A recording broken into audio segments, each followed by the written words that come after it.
விருச்சிக ராசி நேயர்களை பொறுத்த வரைக்கும் பல பிரச்சனைகள் உண்டு. ஆனால் பிரச்சனைகள்லேருந்து கொஞ்சம் கொஞ்சமாக மீண்டு வந்துகிட்டே இருக்கீங்க. அதுதான் அதில் இருக்கக்கூடிய ஒரு சிறப்பம்சம்.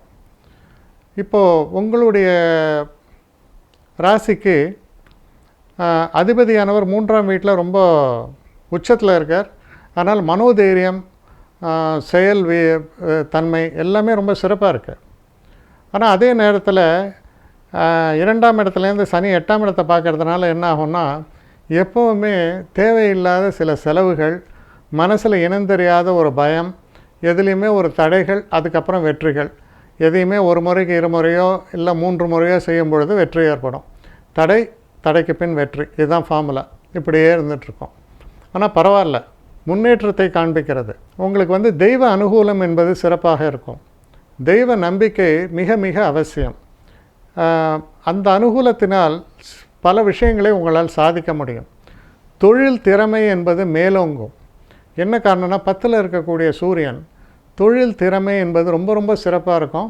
அவர் 10ல் இருந்து 11ஆம் வீட்டுக்கு மாறுகிறார் 17ஆம் தேதி வாக்கில். அது இன்னமும் சிறப்பு. அதனால் பார்த்திங்கன்னா படிப்படியான முன்னேற்றம். ஆனால் திரும்பி பார்த்திங்கன்னா இந்த மலை ஏறும்போது பார்த்தோன்னா முதல்ல ரொம்ப கஷ்டமாக இருக்கும். ஒரு 10 படி 20 படி அப்படியே ஏறிட்டே வருவோம். அதற்கப்புறம் ஒரு மெக்கானிக்கலாக ஒரு மிஷின் மாதிரி வேகமாக ஒரு அரை மணி நேரம் ஏறிட்டு திரும்பி பார்த்தா எல்லாம் சின்னதாக தெரியும். இவ்வளோ உயரம் நம்ம வந்துட்டோமான்றது அப்போ தான் தெரியும். அதுபோல் ஒரு நிலை தான் உங்களுக்கு இந்த மாதத்தை பொறுத்தவரையில். அதனால் சற்று கடுமையான ஒரு உழைப்பு இருந்தாலும் முடிவில் என்னமோ ஒரு பெரிய காரிய சாதனை என்பது சிறப்பாக அமையிறது. குறிப்பாக 10ஆம் இடத்துல புதன் உச்சம், சூரியன் சேர்க்கை. அப்போ படிக்கக்கூடிய மாணவர்களுக்கும் ரொம்ப ரொம்ப சிறப்புகள் ஏற்படுறது. உங்களுக்கும் நிறைய அனுகூலங்கள் ஏற்படுகிறது. அதனால் ரொம்ப ரொம்ப நல்ல ஒரு மாதம். அதாவது கொஞ்சம் மெதுவாக ஆரம்பித்தாலும் போக போக நல்ல ஒரு வளர்ச்சியை சொல்லக்கூடிய வகையில் தான் இந்த அமைப்பு வருது. இந்த மாதத்தில் இருக்கக்கூடிய நல்ல நாட்களை பார்க்கலாம்.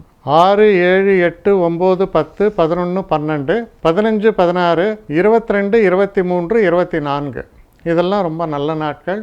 சந்திராஷ்டம தினம் என்பது 4ஆம் தேதி மற்றும் 5ஆம் தேதி.